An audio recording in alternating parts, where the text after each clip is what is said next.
After the success of Jeepers Creepers, it was no surprise that a sequel would be on the way. After all, the Creeper only has 23 days, and he's still hungry.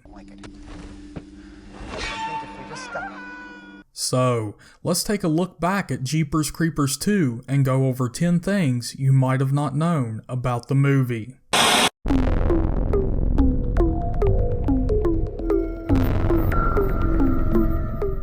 Number 1. Writer and director Victor Salva didn't ever want there to be a sequel to the original film, which is why he made up the whole every 23 years for 23 days it gets to eat rule.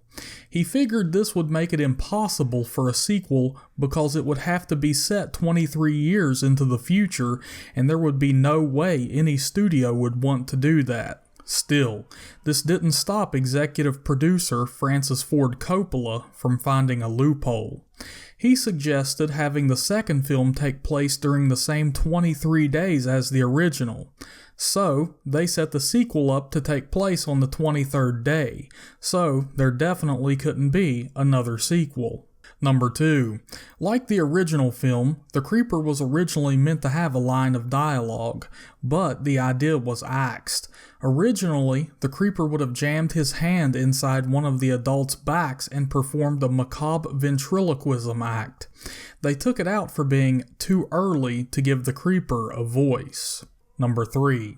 While on set, Victor Salva would refer to the school bus as the Creeper's lunchbox. Number 4. The original idea for the sequel was to have Trish and Giselle from the original film hunt down the Creeper. The school bus filled with high school kids would be a minor subplot, but while writing, Salva enjoyed the school bus parts so much that he decided it was interesting enough to become the main focus of the movie. Number 5. Speaking of Trish, Gina Phillips was asked if she would like to reprise her role from the original film, but she declined the opportunity. Number 6. At one point, Meatloaf was considered for the role of the bus driver. Number 7. Randy Quaid was originally meant to play the role of Jack Taggart Sr., but was replaced by Ray Weiss. Number 8. Salva admits that he came close to cutting out the scene of the Creeper flirting with the kids on the school bus, as he thought that it might be too silly and make the Creeper appear less threatening. He ultimately left the scene in the film and was pleasantly surprised to see that it was a favorite scene among test audiences. Number 9.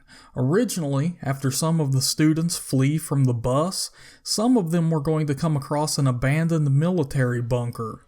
The bunker would have been a very similar setup to the church from the original film, acting as one of the Creeper's lairs. The kids would run into the Creeper in the bunker while he's feasting on the body of one of their fellow jocks. This scene was storyboarded, the set was built, and everything was ready to go for filming, but the scenes were never shot. Number 10. In case you missed it, while the bus driver is looking at the Creeper's weapon he used to take out the tire on the bus, she mentions that there's a belly button in the middle of it.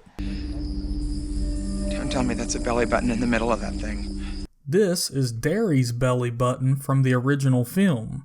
You can tell by the tattoo surrounding it. And that's it for this video, but make sure you check back because the Creeper's feeding frenzy isn't over.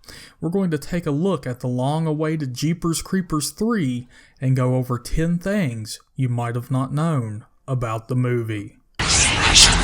Every 23rd spring for 23 days it gets to eat.